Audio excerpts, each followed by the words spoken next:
أشهد أن لا إله إلا الله أشهد أن لا إله إلا الله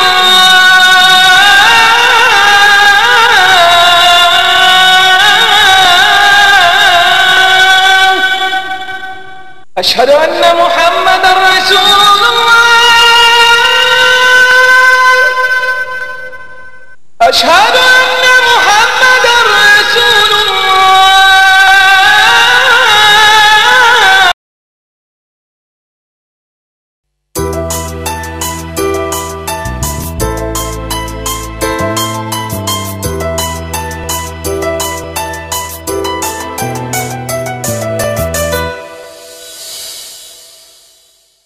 آج وہی رحیم قریشی آج دارالسلام کے اندر بیٹھ کر بابری مسجد کی بات کر رہے ہیں. یہ انتہائی شرمنگیز بات ہے کہ جس صلاح الدین کو انہوں نے جھوٹا کہا، آج حیدرآباد کے اخبارات کے گواہ ہیں، سیاست اخبار گواہ ہے اور دیگر معتبر اخبارات گواہ ہیں کہ صلاح الدین اویسی نے ایک جھوٹ گھڑا تھا جس کے راست اگر کوئی گواہ ہے چشم دید وہ رحیم قریشی ہے. لیکن افسوس کہ یہ ان کے غلام اور ان کے کہنے پہ چلنے اٹھنے والے یہ متحدہ مجلس عمل آج حیدرآباد کے اندر دارالسلام کے اندر مسلمان معصوم مسلمانوں کو کیا معلوم ہے؟ معصوم مسلمان ہے، جذباتی مسلمان ہے، ان کو بہکا کر دارالسلام بلایا گیا اور یہاں یہ کہا گیا کہ بابری مسجد کی شہادت کے لیے. اور ایک بات خاص طور پہ میں آپ اس پریس کانفرنس کے ذریعے عوام کو پہنچانا چاہوں گا کہ بابری مسجد کی جو مقدمہ 30 نومبر 2009 کو سامنے آیا، اس مقدمے کے اندر آستھا کی بنیاد پر یعنی عقیدے کی بنیاد پر فیصلہ دیا گیا. بہت سی ججوں نے اس بات کو کہا کہ رام ایک روحانی جسم ہے اور انہوں نے وہاں پر جو اپنے آپ کو ظاہر کیا. دہشت گرد تنظیموں کا نظریہ ہے.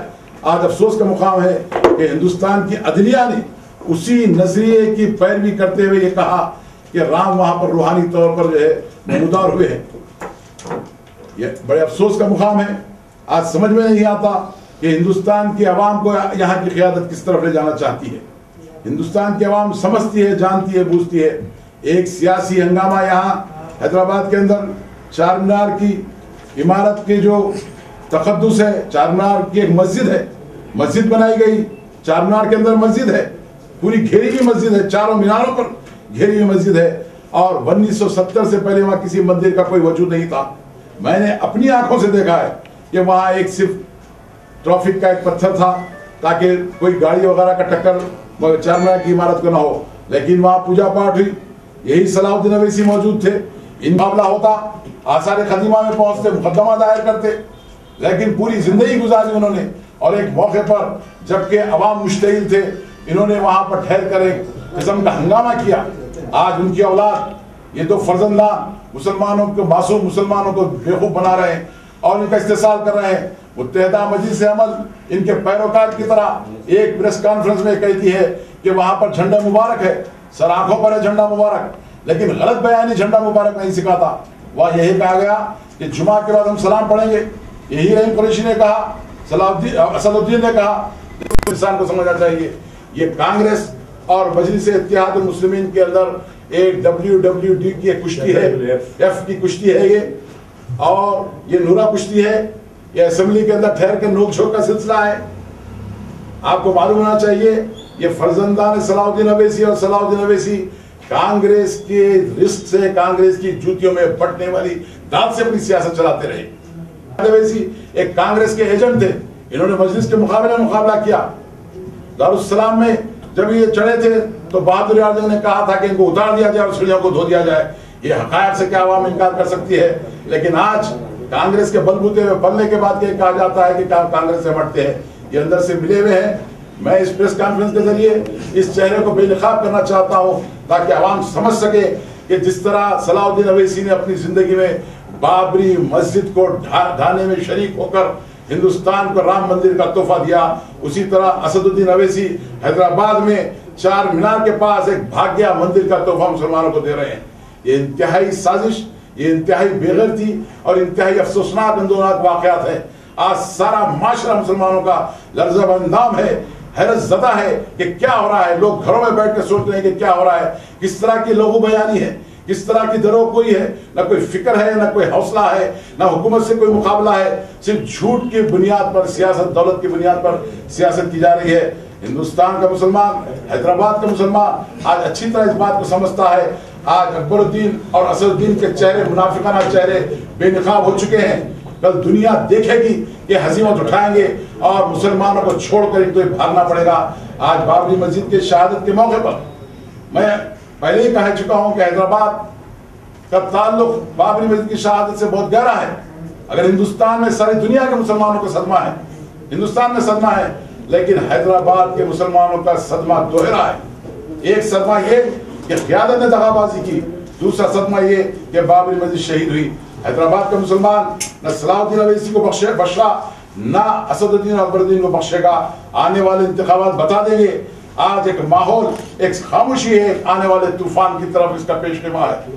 آنے والا دور دیکھے گا کہ کس طرح مسجد بچاؤ تحریک جو امان اللہ خان صاحب نے ایک انقلاب کے ذریعے سے برپا کیا، امان اللہ خان صاحب چاہتے تو آج جیسے ایم ایل اے ان کے ساتھ موجود ہیں، ان کی شیروانی پکڑ کے زندگی گزار سکتے تھے، لیکن وہ مرد اہن، وہ بے باک قیادت نے صلاح الدین اویسی کو ایک ایسا انقلابی نعرہ دیا اور بتایا کہ تم مسلمانوں سے غداری نہیں کر سکتے۔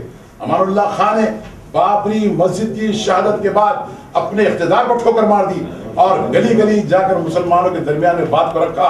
اس لیے حیدرآباد کا رشتہ بابری مسجد کی شہادت سے گہرا منسلک ہے۔ چاہتا ہوں انہیں صبر و استقامت کی تلقین کرنا چاہتا ہوں۔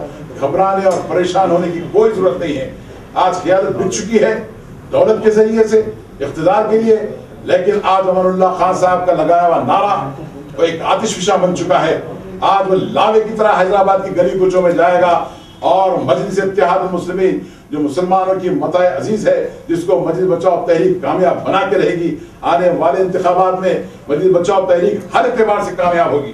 آپ دیکھیں گے کہ بابری مسجد کا عذاب ان پر ٹوٹے گا اور یہ محسوس کریں گے کہ کس طرح بابری مسجد سے کھلواڑ کرنے کے نتیجے میں اللہ سے دغا بازی اور مسلمانوں سے بے وفائی کرنے کے سلسلے میں ان کو اس طرح کی ہزیمت اور شرمندگی اٹھانا پڑا۔ میں پریس کے ذریعے 6 دسمبر 2012 کے دن، آج سے 2 دن کے بعد جب 6 دسمبر منایا جائے گا، عوام سے اس بات کی درخواست کرتا ہوں کہ پورے صبر و تحمل استقلال کے ذریعے، اپنی پوری اندرونی قوت کے ذریعے ساری دنیا کو بتا دیں کہ حیدرآباد کا مسلمان، ہندوستان کا مسلمان بابری مسجد کو بھول نہیں سکتا، بابری مسجد کے غداروں کو بھول نہیں سکتا۔ لبرہان کمیشن نے جو غداروں کے چہرے سامنے لائے، آج اڈوانی کا چہرہ پارلیمنٹ میں موجود ہے، ایک مجرم کے طور پہ پارلیمنٹ میں موجود ہے۔ ہندوستان کی عدلیہ سزا دینے سے مجبور ہے، دستور کا مذاق اڑایا جاتا ہے۔